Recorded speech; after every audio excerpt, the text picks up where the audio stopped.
What's up, everybody? Rocker Rod here, or should I say Brother Rod. It is Sunday, meaning Simple Sermon Scripture Sunday. Alliteration, all S's. I know that's long. I know it sounds silly, but if you would please just bear with me. I'm not a preacher. I'm not a youth minister. I'm not a pastor. I'm not even a traveling evangelist. I'm just a basic redneck Christian guy. Okay, not trying to argue anybody saved, not trying to argue with anybody that is saved, not trying to cram anything down on anybody. But I heard the other day somebody say that money is evil. Money is the root of all evil. It says it in the Bible. No, it doesn't. If you would please, if you have it with you and you have a minute, just turn to 1 Timothy chapter 6, verse 10 in your Bible. Doesn't matter which copy or version or how they write it, just as long as it's the Holy Bible. 1 Timothy chapter 6, verse 10. For the love of the money is the root of all evil. Now, the root, you take back in the Bible days, they like to talk with like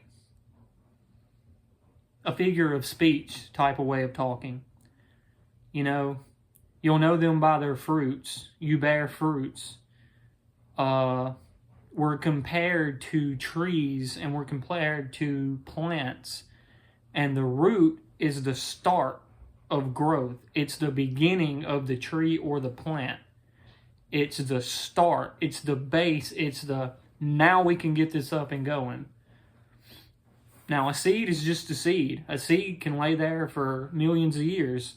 But the start of growth and becoming a productive plant, a productive person, a productive tree, all starts with a root.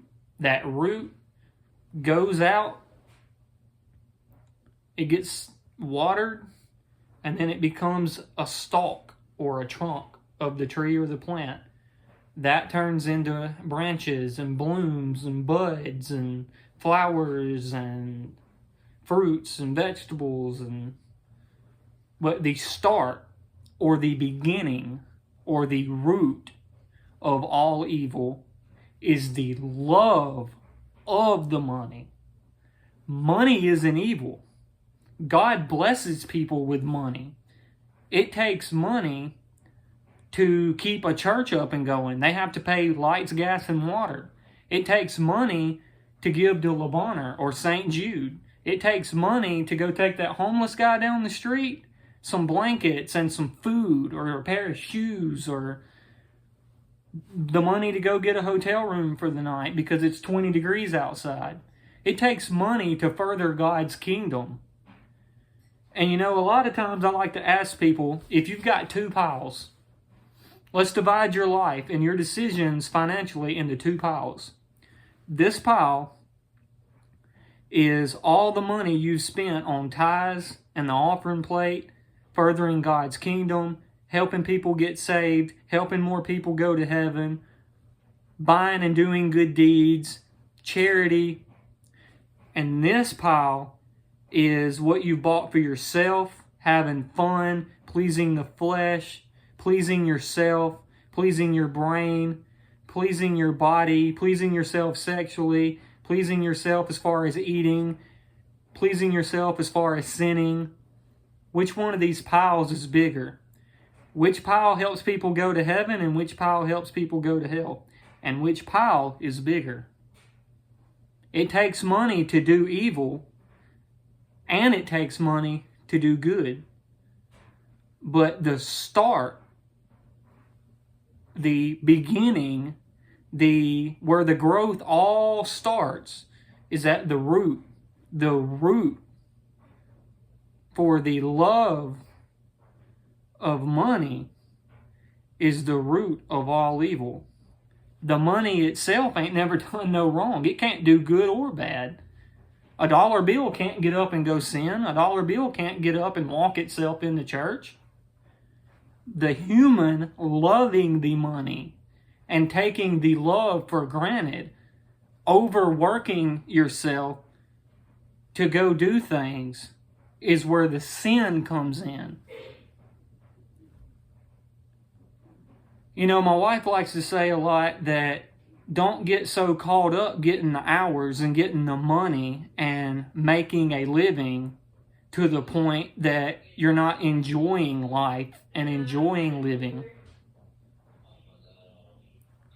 Don't be so caught up, worried about money, that you're not looking around yourself, enjoying what little money you have.